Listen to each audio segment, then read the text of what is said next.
सत्यनारायण भगवान की कथा। पहला अध्याय। एक समय नैमिषारण्य तीर्थ में सौनकादि 88,000 ऋषियों ने श्री सूत जी से पूछा, हे प्रभु, इस कलयुग में वेद विद्या रहित मनुष्यों को प्रभु भक्ति किस प्रकार मिलेगी तथा उनका उद्धार कैसे होगा। हे मुनि श्रेष्ठ, कोई ऐसा तप कहिए जिसमें थोड़े समय में पुण्य प्राप्त हो तथा मन वांछित फल मिले। वह कथा सुनने की हमारी प्रबल इच्छा है। सर्वशास्त्र ज्ञाता श्री सूत जी बोले, हे वैष्णवों में पूज्य, आप सब ने प्राणियों के हित की बात पूछी है।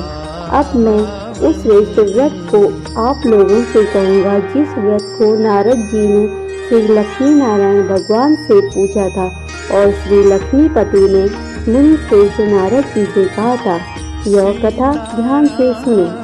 एक समय योगी राज नारद जी दूसरों के हित की इच्छा से अनेक लोगों में घूमते हुए मृत्यु लोक में आ पहुँचे। वहाँ बहुत योनियों में जन्मे हुए मनुष्यों को अपने कर्मों के द्वारा अनेक दुखों से पीड़ित देखकर किस यत्न को करने से निश्चय ही इनके दुखों का अंत हो सकता है, ऐसा मन में सोचकर इंद्रलोक को गए।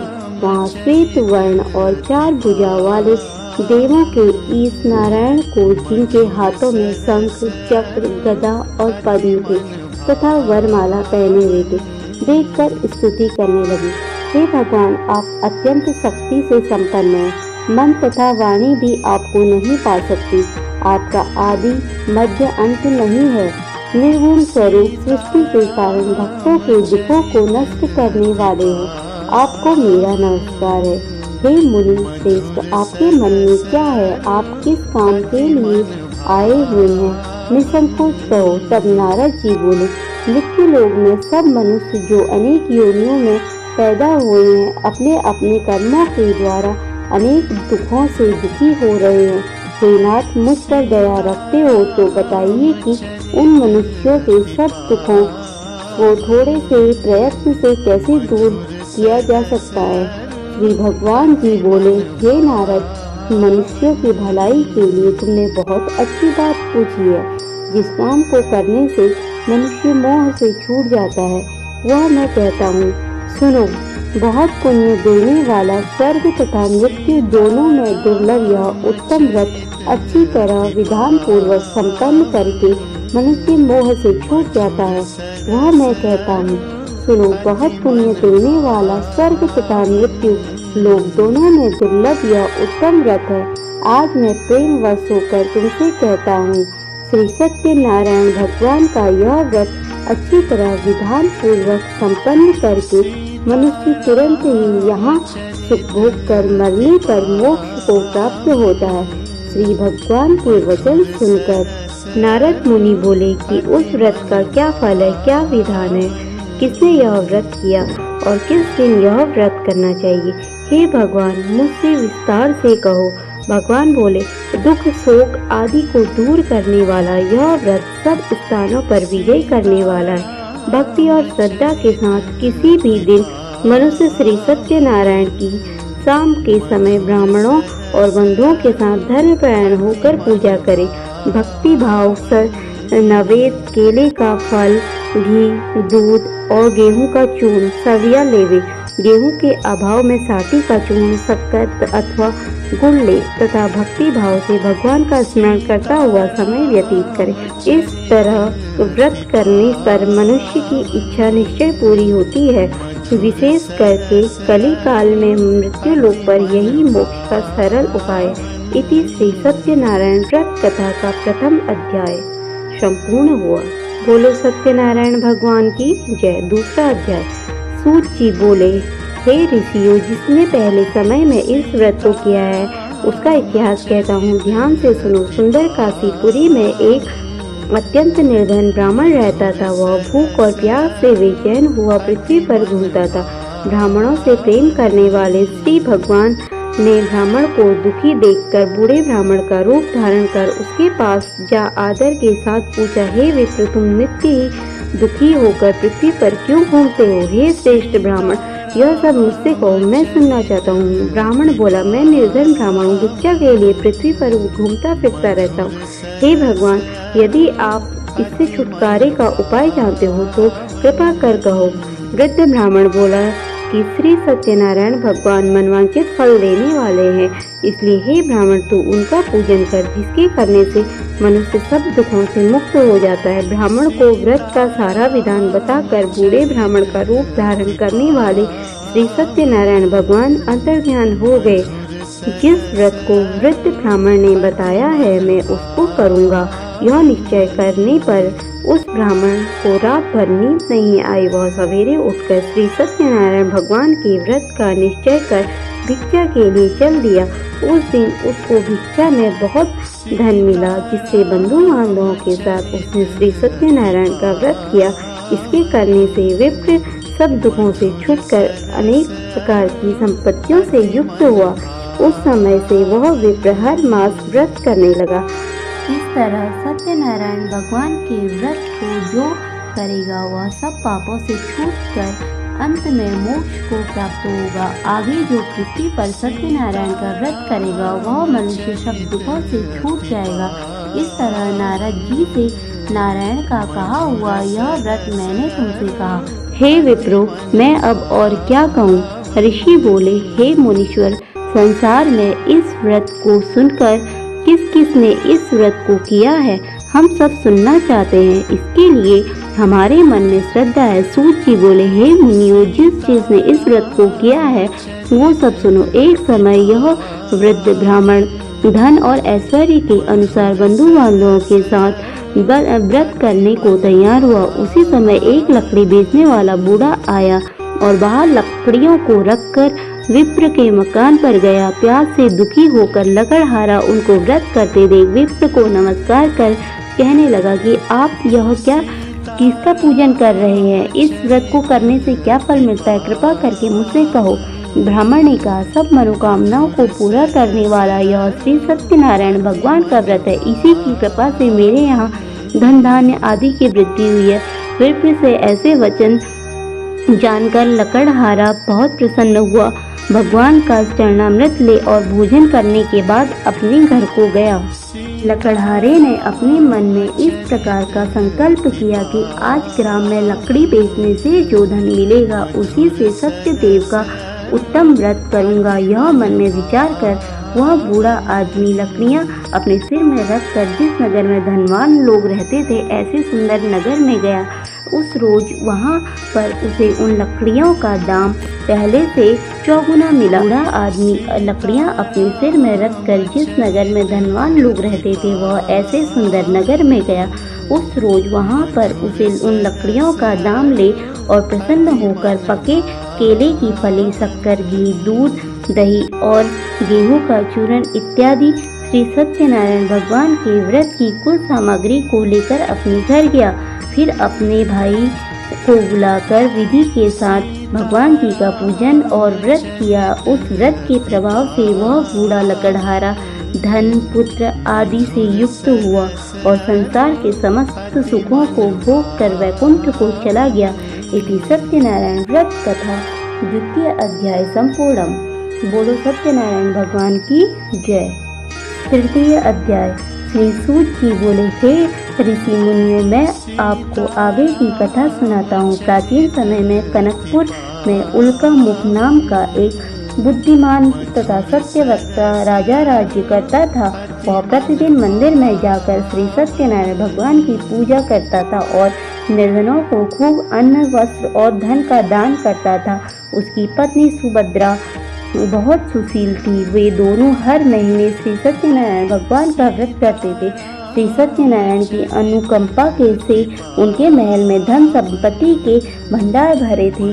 उनकी सारी प्रजा बहुत आनंद से जीवन यापन कर रही थी। एक बार राजा और रानी बहुत से लोगों के साथ जब भद्रशिला नदी के किनारे श्री सत्यनारायण का पूजन कर रहे थे तो नदी के किनारे एक बड़ी नौका आकर ठहरी।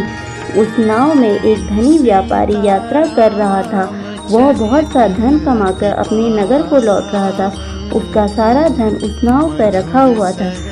नाव से उतरकर व्यापारी राजा के समीप पहुंचा। राजा को पूजा करते देख उसने कहा, हे राजन, आप इन सब लोगों के साथ मिलकर किसकी पूजा कर रहे हैं? इस पूजा को करने से मनुष्य को क्या लाभ होता है? राजा ने व्यापारी से कहा, हम हर पूर्णिमा को सत्यनारायण भगवान का व्रत करते हैं और फिर पूजा अर्चना के बाद भगवान का प्रसाद लोगों को बांटकर स्वयं भी प्रसाद ग्रहण करते हैं। सत्यनारायण भगवान की पूजा से निसंतान को संतान की प्राप्ति होती है, दुखियों के दुख दूर होते हैं। राजा की बात सुनकर व्यापारी ने कहा, हे राजन, मैं भी सत्यनारायण भगवान का व्रत करना चाहता हूँ, कृपया मुझे इस व्रत को करने की विधि बताएं। राजा ने व्यापारी को सत्यनारायण व्रत की पूरी विधि बताई। राजा ने व्रत कथा सुनने के बाद व्यापारी को भी प्रसाद दिया। श्री सत्यनारायण ने भगवान का स्मरण करते हुए व्यापारी ने प्रसाद ग्रहण किया और वापस लौटकर अपनी पत्नी लीलावती से कहा, हमारी कोई संतान नहीं है। कनकपुर के राजा उल्कामुख ने मुझे बताया है कि श्री सत्यनारायण भगवान का व्रत करने से और उनकी कथा सुनने से सभी मनोकामनाएं पूरी होती है। यदि सत्यनारायण भगवान की अनुकंपा से हमारे यहाँ कोई संतान हुई तो मैं सत्यनारायण भगवान का व्रत अवश्य करूँगा। व्यापारी के ऐसा निश्चय करने के कुछ समय बाद ही लीलावती गर्भवती हुई। 10वें महीने में उसने एक सुंदर कन्या को जन्म दिया।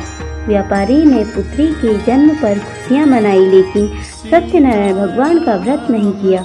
जब उसकी पत्नी लीलावती ने अपने पति से सत्यनारायण भगवान का व्रत करने के लिए कहा तो वह बोला, अभी जल्दी क्या है, मैं इधर व्यापार से व्यस्त हूँ, मुझे अभी फुर्सत नहीं है।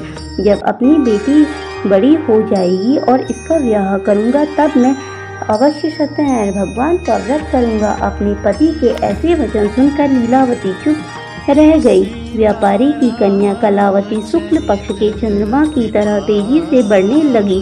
फलक झपकते ही 16 वर्ष बीत गए। एक दिन व्यापार में बहुत सा धन कमाकर घर लौट रहे व्यापारी ने अपनी बेटी को सहेलियों के साथ उपवन में घूमते देखा तो उसे उसके विवाह की चिंता होने लगी। व्यापारी ने कलावती के लिए सुयोग्य वर ढूंढने के लिए अपने सेवकों को दूर दूर के नगरों में भेजा। व्यापारी के सेवक कंचनपुर नगर में पहुंचे। उस नगर में उन्होंने एक वर्णिक के पुत्र को देखा। वर्णिक का पुत्र अत्यंत सुंदर और गुणवान था। सेवकों ने वापस लौटकर व्यापारी को उस वर्णिक के बेटे के बारे में बताया। व्यापारी उस सुंदर लड़के को देखकर बहुत प्रसन्न हुआ और कलावती का विवाह बहुत धूमधाम से उसके साथ कर दिया। दहेज में उसने वर्णिक पुत्र को बहुत सा धन दिया। कलावती का विवाह हो गया, लेकिन व्यापारी ने श्री सत्यनारायण भगवान का व्रत नहीं किया। लीलावती ने अपने पति से कहा, नाथ, आपने कलावती के विवाह पर श्री सत्यनारायण भगवान का व्रत करने का निश्चय किया था, अब तो आपको व्रत कर लेना चाहिए। पत्नी की बात सुनकर व्यापारी ने कहा, अभी तो मैं अपने दामाद के साथ व्यापार के लिए जा रहा हूँ। व्यापार से लौटने पर श्री सत्यनारायण भगवान का व्रत पूजा अवश्य करूँगा। यह कहकर व्यापारी ने कई नावों में सामान भरा और अपने दामाद तथा सेवकों के साथ व्यापार के लिए निकल पड़ा। उस व्यापारी द्वारा बार बार व्रत का निश्चय करने और फिर व्रत न करने से भगवान सत्यनारायण क्रोधित हो गए और व्यापारी को दंड देने का निश्चय किया। व्यापारी अपने दामाद के साथ रत्नसारपुर में पहुंचकर व्यापार करने लगा। एक दिन कुछ चोर महल में चोरी करके भाग रहे थे। सैनिक उनका पीछा कर रहे थे। भागते हुए चोरों ने सैनिकों से बचने के लिए चोरी का धन अवसर पाकर व्यापारी की नाव में छिपा दिया। खाली हाथ चोर आराम से भाग गए। चोरों का पीछा करते हुए सैनिकों व्यापारी के पास पहुंचे। उन्होंने व्यापारी की नाव की तलाशी ली तो उन्हें राजा का चोरी गया धन मिल गया।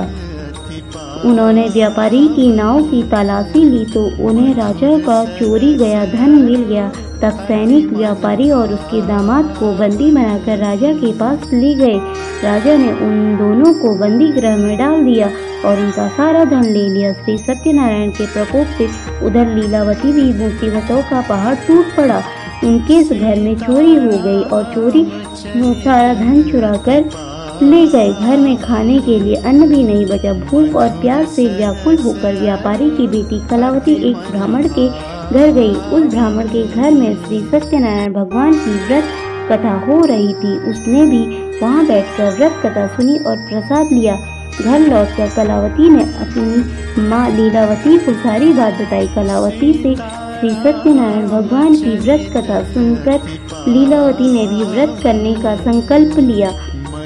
अगले दिन लीलावती ने अपने परिवार और आसपास के लोगों के साथ श्री सत्यनारायण भगवान का पूजन किया। पूजन के बाद प्रसाद बांट कर स्वयं प्रसाद ग्रहण किया। लीलावती ने अपने पति और दामाद के घर और लौट आने की मनोकामना से श्री सत्यनारायण भगवान का पूजन किया था। लीलावती के विधि पूर्वक व्रत करने पर प्रसाद ग्रहण करने से श्री सत्यनारायण भगवान ने प्रसन्न होकर उनकी मनोकामना पूरी की। उन्होंने राजा चंद्रकेतु के स्वप्न में दर्शन देकर कहा, हे राजन, व्यापारी और उसका दामाद बिल्कुल निर्दोष है। सुबह होते ही दोनों को मुक्त कर दो, उन दोनों का सारा धन भी वापस दे दो। यदि तुमने ऐसा नहीं किया तो मैं तुम्हारा सारा वैभव नष्ट कर दूंगा। इतना कहकर श्री सत्यनारायण भगवान अंतर्ध्यान हो गए। प्रातः होते ही राजा चंद्रकेतु ने अपने मंत्रियों और राज ज्योतिष को रात्रि के स्वप्न के बारे में बताया तो सबने व्यापारी और उसके दामाद को छोड़ देने के लिए कहा। राजा चंद्रकेतु ने तुरंत उस व्यापारी और उसके दामाद को छोड़ दिया, उनका सारा धन भी वापस कर दिया। इस प्रकार श्री सत्यनारायण भगवान की अनुकंपा से व्यापारी और उसका दामाद दोनों खुशी खुशी अपने नगर को चल दिए। इति सत्यनारायण व्रत कथा तृतीय अध्याय संपूर्णम। बोलो सत्यनारायण भगवान की जय। चतुर्थ अध्याय। श्री सूत जी बोले, उस व्यापारी ने अपने दामाद के साथ शुभ मुहूर्त में नावों द्वारा रत्नसारपुर से प्रस्थान किया। लंबी यात्रा करने के बाद व्यापारी ने एक नगर के किनारे नावों को रोककर भोजन किया और फिर दोनों ने विश्राम करने लगे। तभी श्री सत्यनारायण भगवान साधु के रूप में व्यापारी के पास पहुँचे और पूछा, हे वाणिक, तेरी नाव में क्या सामान लदा हुआ है? व्यापारी ने मन ही मन सोचा, दंडी साधु अवश्य ही कुछ मांगने की इच्छा से सामान के बारे में पूछ रहा है। यह सोचकर व्यापारी ने झूठ बोल दिया, हे दंडी स्वामी, मेरी नाव में तो बेल और पत्ते भरे हुए हैं। व्यापारी के झूठे वचन सुनकर सत्यनारायण भगवान ने क्रोधित होते हुए कहा, हे वैश्य, जो तुमने कहा है वही सत्य होगा। इतना कहकर सत्यनारायण भगवान कुछ दूर जाकर अंतर्ध्यान हो गए। इधर व्यापारी दांडी साधु को वहां से खाली हाथ लौटाकर बहुत प्रसन्न हो रहा था, लेकिन जब व्यापारी ने अपनी नाव में बेल और पत्ते भरे हुए देखे तो वह जोर जोर से विलाप करने लगा और मन ही मन अपने झूठ बोलने का प्रायश्चित करने लगा। रोते रोते व्यापारी मूर्छित हो गया। कुछ देर बाद जब उसकी मूर्छा नष्ट हुई तो फिर विलाप करने लगा। तब उसके दामाद ने कहा, आप इतना दुखित मत होइए, यह सब उस दंडी साधु के शाप के कारण हुआ है, अतः वही दंडी महाराज हमें इस विपत्ति से छुटकारा दिला सकते हैं।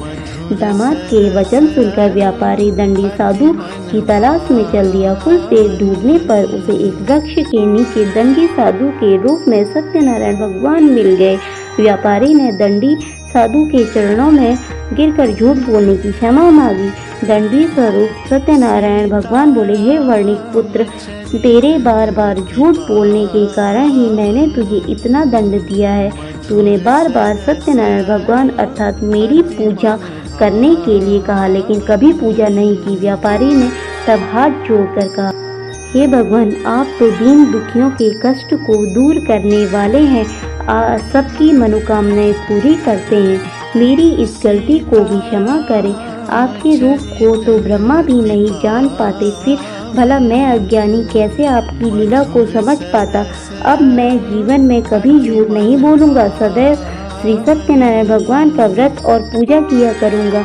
आप मुझ पर अनुकंपा करें। व्यापारी की क्षमा याचना सुनकर दंडी साधु ने उसे क्षमा कर दिया। उसी समय व्यापारी की नाव में भरे हुए बेल पत्ते धन धान्य से परिवर्तित हो गए। व्यापारी ने अपने सेवकों के साथ अगले दिन श्री सत्यनारायण भगवान का व्रत करके उनकी पूजा की। सबको प्रसाद वितरित करके स्वयं भी प्रसाद ग्रहण किया। इसके बाद व्यापारी ने अपने नगर को प्रस्थान किया। अपने नगर में पहुंचकर व्यापारी ने एक सेवक को अपने घर भेजा। सेवक ने उनके घर पहुंचकर लीलावती को सूचित किया उस समय लीलावती और कलावती दोनों ही श्री सत्यनारायण भगवान का पूजन कर रही थी। पति और दामाद के लौट आने के समाचार सुनकर लीलावती ने पूजा पूरी की। प्रसाद ग्रहण करने के बाद कलावती से कहा, बेटी मैं नदी के किनारे जा रही हूँ, तो घर का काम पूरा कर आ जाना। कहकर लीलावती नदी की ओर चल पड़ी, परंतु कलावती पति से मिलने की खुशी में प्रसाद ग्रहण किए बिना घर से निकल गई। नदी के किनारे पहुँचे, परंतु कलावती पति से मिलने की खुशी में प्रसाद ग्रहण किए बिना ही घर से निकलकर नदी के किनारे जा पहुँची। उसके प्रसाद ग्रहण न करने के कारण सत्यनारायण भगवान क्रोधित हो उठे। उन्होंने व्यापारी की नाव को नदी में डुबो दिया। अपने पति को वहां न देखकर कलावती जोर जोर से रोने लगी। तब व्यापारी ने कहा, पुत्री अवश्य ही तुमने कोई भूल की होगी। उस भूल के कारण श्री सत्य भगवान ने तुम्हें यह दंड दिया है। तब व्यापारी ने सत्यनारायण भगवान से प्रार्थना की, हे भगवान, मेरे परिवार के किसी स्त्री पुरुष से कोई भूल हुई हो तो उसे अवश्य क्षमा कर देना। तभी आकाशवाणी हुई, हे वर्णिक पुत्र, तेरी कन्या मेरा प्रसाद ग्रहण किए बिना ही चली आई है। यदि अब घर पहुंचकर तेरी कन्या प्रसाद ग्रहण करके वापस आए तो उसे पति के दर्शन होंगे और डूबी हुई नाव भी जल के ऊपर आ सकेगी। कलावती ने वैसा ही किया। उसके प्रसाद ग्रहण करके वापस लौटने पर नाव जल के ऊपर आ गई। दामाद भी सुरक्षित नदी से निकल आया। घर लौटकर व्यापारी ने अपने परिवार और बंधु बांधवों के साथ मिलकर विधि अनुसार श्री सत्यनारायण भगवान की पूजा की। उसकी सभी मनोकामनाएं पूरी हुई। वह आनंद पूर्वक जीवन यापन करता हुआ विष्णु लोक को चला गया। इति चतुर्थ अध्याय सत्यनारायण व्रत कथा संपूर्ण। सत्यनारायण भगवान की जय। श्री सूत जी बोले, हे ऋषि मुनियों, मैं और भी कथा सुनाता हूँ। कौशलपुर में एक राजा था, तुंगध्वज। उसकी प्रजा उसकी छत्र छाया में आनंद पूर्वक रह रही थी। राजा तुंगध्वज अपनी प्रजा के सुख दुख का ध्यान रखता था, लेकिन एक बार उसने भी सत्यनारायण भगवान का प्रसाद ग्रहण नहीं किया। तब सभी की चिंताओं को मुक्त करने वाले धन संपत्ति के भंडार भरकर प्राणियों को जीवन में सभी सुख देने वाले श्री सत्यनारायण भगवान ने राजा को प्रसाद ग्रहण न करने का दंड दिया। एक दिन राजा तुंगध्वज जंगल में हिंसक पशुओं का शिकार करने निकला था। तेजी से घोड़ा दौड़ाकर शिकार का पीछा करते हुए वह अपने सैनिकों से अलग हो गया और देर तक हिंसक पशुओं का शिकार करता रहा। अतः कुछ देर विश्राम करने की इच्छा से वह एक बड़े वृक्ष के नीचे जाकर बैठ गया। समीप ही कुछ चरवाहे श्री सत्यनारायण भगवान की पूजा कर रहे थे। राजा ने उनके पास से गुजरते हुए सत्यनारायण भगवान को नमस्कार नहीं किया।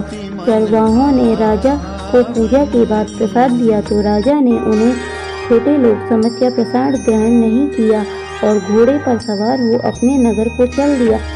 राजा जब नगर में पहुंचा तो देखा कि उसका सारा वैभव तथा धन संपत्ति आदि नष्ट हो गया है। श्री सत्यनारायण के प्रकोप से राजा निर्धन हो गया। तब राज्य ज्योतिषियों ने राजा से कहा, महाराज, आपसे अवश्य ही कोई भूल हुई है। अगर आप उस भूल का प्रायश्चित कर लें तो सब कुछ पहले जैसा हो जाएगा। राजा को तुरंत अपनी भूल का स्मरण हो गया। अतः मंदिर में जाकर राजा ने श्री सत्यनारायण भगवान से क्षमा मांगी और उनकी पूजा की। पूजा के बाद प्रसाद ग्रहण करने से ही श्री सत्यनारायण भगवान की अनुकंपा से चमत्कार हुआ। राजा का खोया हुआ वैभव पुनः लौट आया। श्री सत्यनारायण भगवान की अनुकंपा से जीवन के सभी सुखों को भोग कर अंत में राजा तुंगध्वज वैकुंठ धाम को गया और मोक्ष को प्राप्त हुआ। श्री सत्यनारायण भगवान के व्रत को जो भी मनुष्य करता है उसके सभी दुख चिंताएं नष्ट होती हैं। उसके घर में धन धान्य के भंडार भरे रहते हैं। संतानों को संतान प्राप्ति होती है और सभी मनोकामनाओं को प्राप्त कर मनुष्य अंत में मोक्ष को प्राप्त कर सीधे वैकुंठ धाम को जाता है। श्री सूत जी ने कुछ पल रुककर कहा, हे श्रेष्ठ मुनियों, श्री सत्यनारायण भगवान के व्रत को पूर्व जन्म में जिन लोगों ने किया उन्हें दूसरे जन्म से भी सभी प्रकार के सुख प्राप्त हुए। वृद्ध सतानंद ब्राह्मण ने पूर्व जन्म में सत्यनारायण का विधिव्रत व्रत किया तो दूसरे जन्म में सुदामा के रूप में भगवान का पूजन करते हुए अंत में मोक्ष को प्राप्त कर वैकुंठ धाम को चला गया। उनका मुख राजा अगले जन्म में राजा दशरथ के रूप में मोक्ष प्राप्त कर वैकुंठ को चले गए। व्यापारी ने मोर ध्वज के रूप में जन्म दिया और अपने पुत्र को आरे से चीरकर भगवान की अनुकंपा से वैकुंठ को प्राप्त किया। राजा तुंगध्वज अगले जन्म में ऋषि मनु के रूप में जन्म लेकर भगवान का पूजन पाठ करते हुए लोकप्रिय होकर सत्कर्म करते हुए मोक्ष को प्राप्त कर वैकुंठ धाम को चले गए। हे श्रेष्ठ मुनि, श्री सत्यनारायण भगवान का व्रत और पूजा मनुष्य को सभी चिंताओं से मुक्त करके धन संपत्ति के भंडार भरकर अंत में जन्म जन्मांतर के चक्रव्यूह से मुक्ति दिलाकर मोक्ष प्रदान करता है। इति पंचम अध्याय संपूर्णम। बोलो सत्यनारायण भगवान की जय, विष्णु भगवान की जय। अगर वीडियो पसंद आई हो तो चैनल को लाइक, शेयर एंड सब्सक्राइब करना ना भूलें।